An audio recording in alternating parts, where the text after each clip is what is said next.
If you spend any length of time studying old maps or historical documents, you will occasionally find references to places that just don't exist anymore, or accounts of vast, bustling conurbations and thriving commercial centres, but the place names given to them is nothing more than a row of isolated cottages today.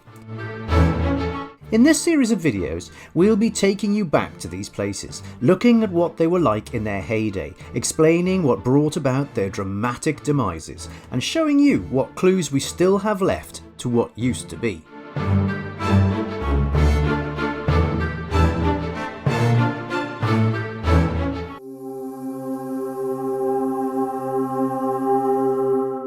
Hi and welcome to Ghost Towns of Britain. Today, not, as it might seem, coming from the banks of the Jordan, but coming to you from Candleston, on the estuary of the Ogmore River near Bridgend in South Wales.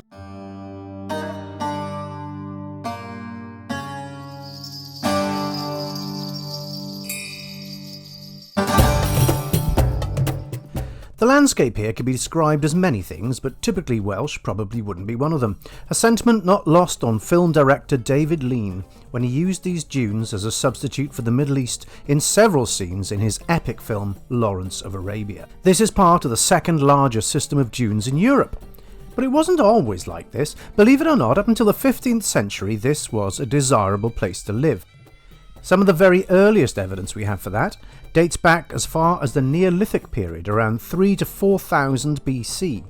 It includes various stone arrowheads and a half-polished axe made of felsite, possibly quarried in Pembrokeshire. There's also plenty of evidence of occupation during the Bronze Age, around 2000 BC. These include fragments of tools and, perhaps most excitingly, a cist or stone coffin that was first uncovered here in 1901. But it doesn't end there.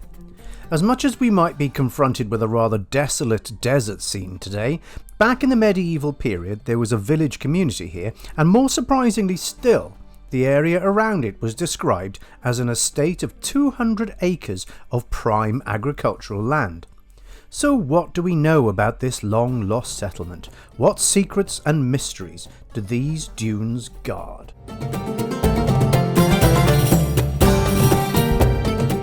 So it would seem that what we have here is a small medieval farming community. We've already uncovered a windmill, which frankly uncovered itself when the dune that was surrounding it fell away during the last century. The remains of this 13th century barn right next to me here.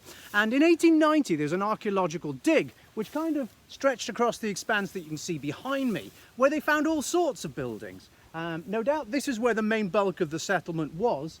Underneath the western flank, where we have this high scarp, which undoubtedly would have sheltered this area from the prevailing winds. Winds becoming a bit of a nuisance down here in Candleston. We also have some anecdotal evidence that one of these buildings could well have been an inn. It's an old tale, and one which draws on a common site locally for its inspiration, the fact that we quite often see swans on the estuary of the Ogmore. The story goes that an innkeeper's wife was the sort of woman my mother would have described as a bit of a girl. She had a reputation for flirtation, keeping a string of lovers behind her husband's back.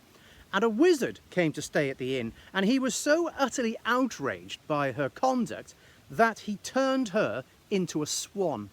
Now, the innkeeper was besides himself because, as much as he was aware of his wife's misdemeanours, he still loved her dearly and didn't particularly want her to be a swan. So he pleaded with the wizard to change her back, and the wizard refused and said that she would remain in the form of a swan for the period of a year in which she will learn the value of monogamy. And at that point she would change back into her previous form. So the innkeeper, being very concerned that he might get confused which of the swans was his wife, tied a blue ribbon around one of her wings and set her free onto the estuary with the other swans. Well, it wasn't too long before she reverted to type and was back to her old tricks. So as she made advances on a male swan, its partner fought her off, and in the ensuing scuffle, the blue ribbon fell off her wing.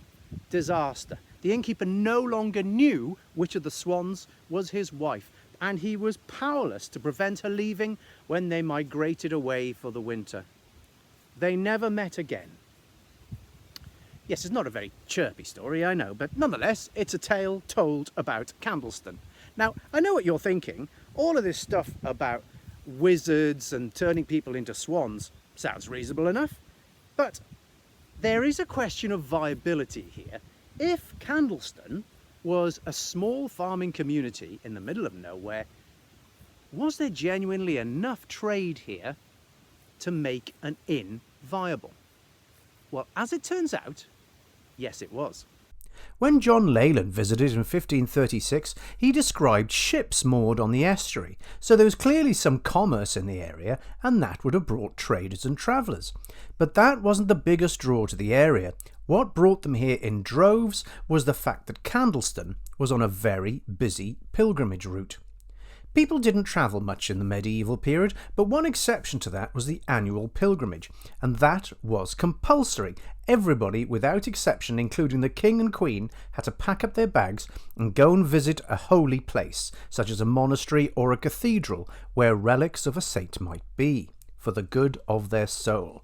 And in 1320, Candleston found itself on just such a pilgrimage route, St. Thomas's Way, a pilgrimage route with a very special connection to this place. The miracle which led to the foundation of St. Thomas's Way was pretty spectacular.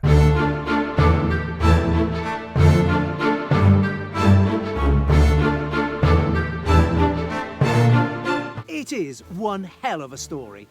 And apologies if you might have seen it in one of my other videos, because I'm about to tell it again. We are at that crossing point between the 13th and the 14th century, where Edward I has been bringing to heel those last remaining pockets of independence in Wales under the rule of the English crown. We have at this time a Welsh rebel, a chap called William Cragh, who is captured raiding one of the castles belonging to William de Brios, the English lord of Gower. And de Brios wants to make an example of Cragh. So he and another man who's captured, a chap called Treharn ap Howell, are to be hung in the square in front of Swansea Castle.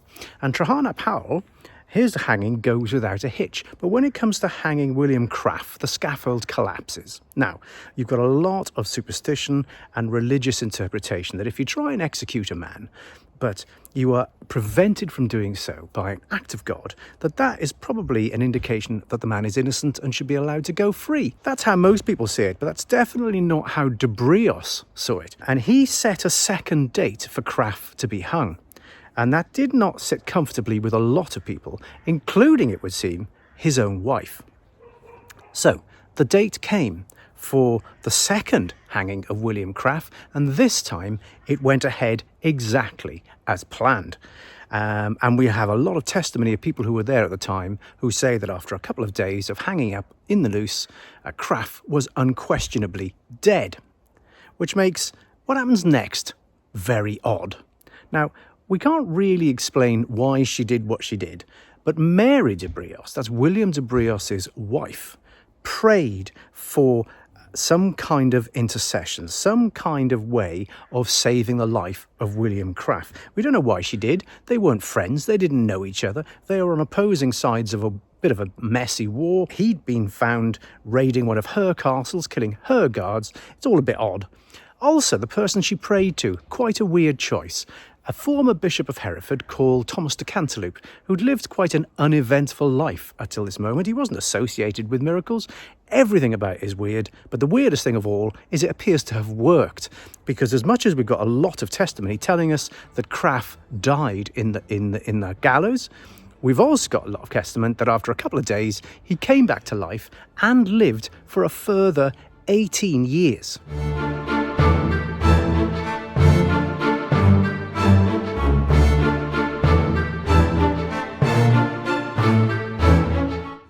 So word of this spread all round Europe, and it got to the ear of Pope John the 22nd in Rome, who summoned all parties to come and give an account, where they faced inquisitors and cross-examiners, and at the end of this process, in 1320, it was declared a bona fide miracle, and Thomas de Cantaloupe was declared a saint.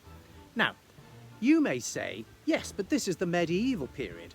There are loads and loads of dodgy miracle stories coming to us from this period of history, which is correct. But generally speaking, it's the testimony of one person, a monk who had a vision of the Virgin Mary or the Sacred Heart or something like that.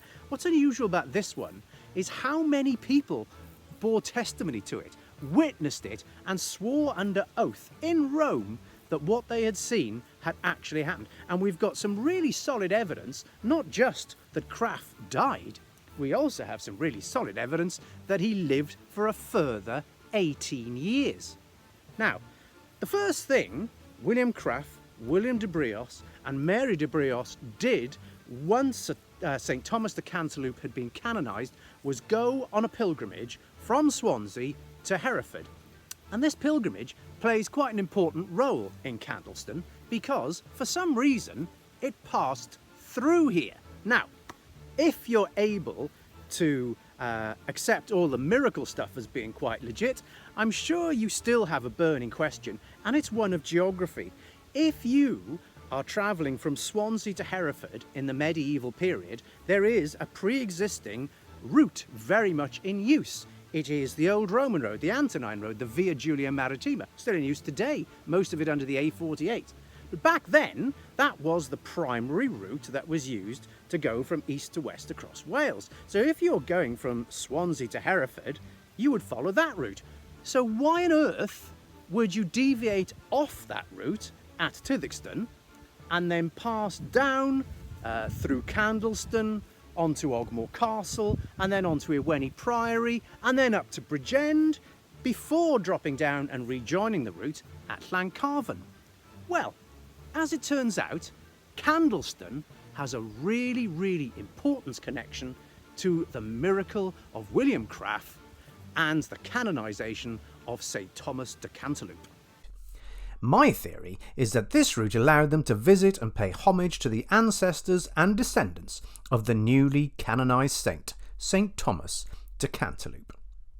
So, for example, on this pilgrimage route, and only a couple of miles away from Candleston, are the enigmatic remains of Ogmore Castle. This was once the home of Mabel de Londres, wife of Maurice de Londres II, who was born Mabel de Cantaloupe. Although long dead by 1320, she was the saint's sister, and so Hawys de Chaworth, who was living in Ogmore Castle at the time when St. Thomas was canonised in 1320, was his great niece. But Candleston has an even closer tie to this saint than that, and we have a document called the Dispenser Survey as evidence of it. It was produced in 1320, which was clearly a very busy year for Candleston. Hugh le Despencer the Younger, after a rather nasty inheritance dispute, became Earl of Glamorgan, and one of the first things he did was conduct a census of everyone who lived in the county, where they lived, what they owned, all for the purposes of accurately collecting taxes. The Dispenser Survey mentions this place, Candleston Court, also known as Candleston Castle, even though it has never been a castle. Back in 1320, this was something of a new build. Some of the masonry and a few of the walls suggest that it was built on the site of an older stone building, but sadly we have no record of what that was. Today, however, it looks like it's in need of a bit of weekend work, even though by comparison with any of the other buildings left in Candleston, it's in pretty good nick. You can at least see it without digging through sand dunes. So, the Royal Commission on Ancient and Historic Monuments in Wales said, and I quote, "Its elevated position was just sufficient to save it from the encroaching sand dunes on the northern fringe of the Merthyr Mawr Warren, which entirely surrounded the promontory and formed a relatively stable margin close to the southern walls of the castle."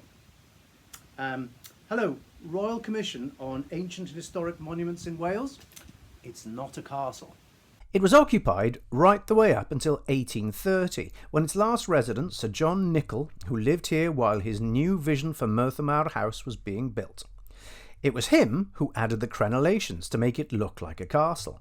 As recently as 1900, it still had a roof on it, but it fell prey to a fashion in Victorian Britain for having a folly or some enigmatic ruins on your country estate, and so it remains to this day.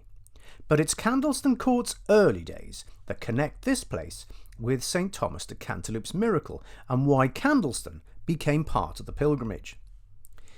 We have deeds of sale that tell us the land here in Candleston was purchased off the de St Quentin family of Llanblethian Castle near Cowbridge.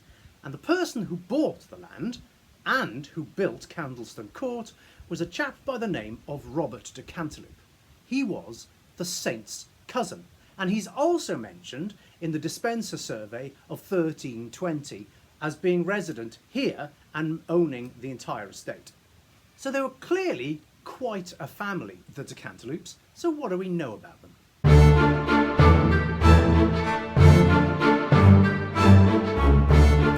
They were a fairly typical family of Marcher lords, with estates predominantly in the West Midlands and Monmouthshire.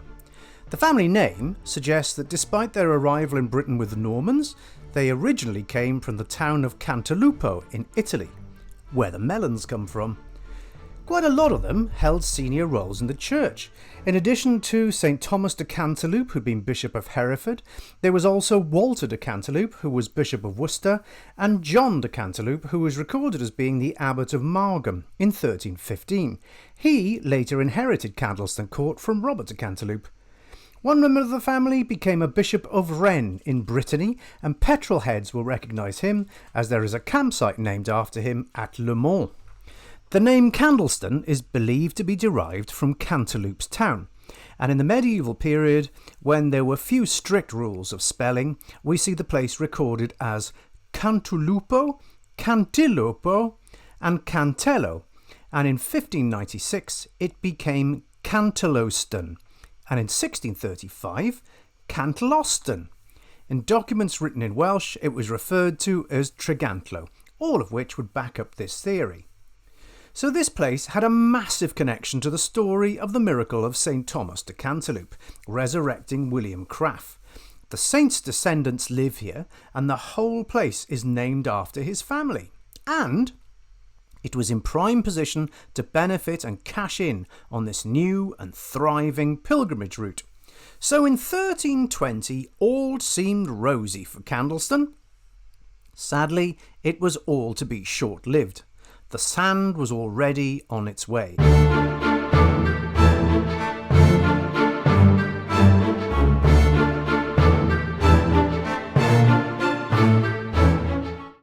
We have evidence that as early as 1316 it was starting to have an impact. According to the records of the bailiff of Glamorgan, there was a field in the area which in 1314 attracted a rent of 3 shillings and sixpence. In 1316, that had dropped to 2 shillings and sixpence. The reason given for this drop in rent was, quote, owing to much of the field being lost to sand dunes, unquote.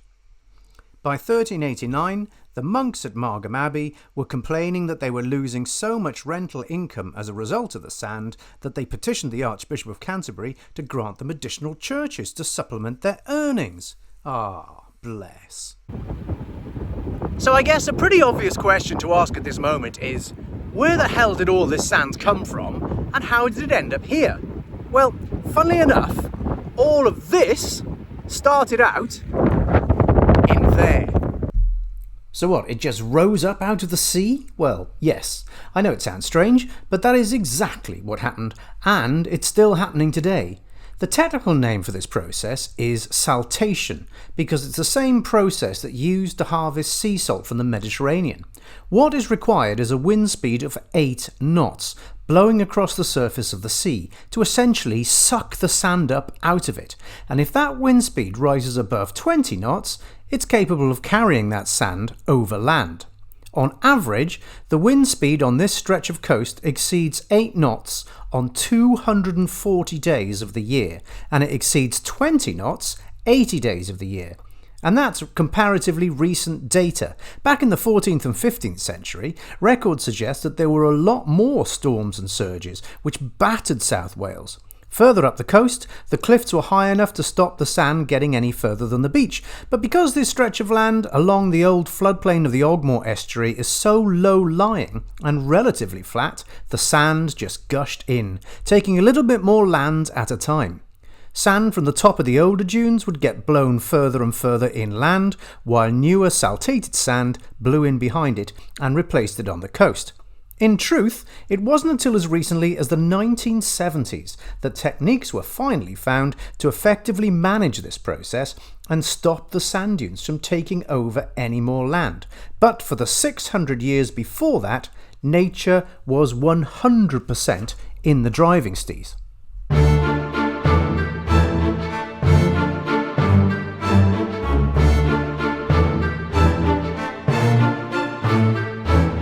Still, it's not all bad, I suppose. This rather unique landscape attracts a constant flow of visitors to the area, and I'm sure they generate far more income than the place would ever have if it were all still fields. We get everything down here, from film sets to elite athlete training, Christmas pudding run, and for those of us in search of more relaxing pursuits, it is an ideal place for picnics and walks, and for tobogganing down the Big Dipper. It even plays host to a folk festival, and the fauna and flora and wildlife down here is absolutely stunning.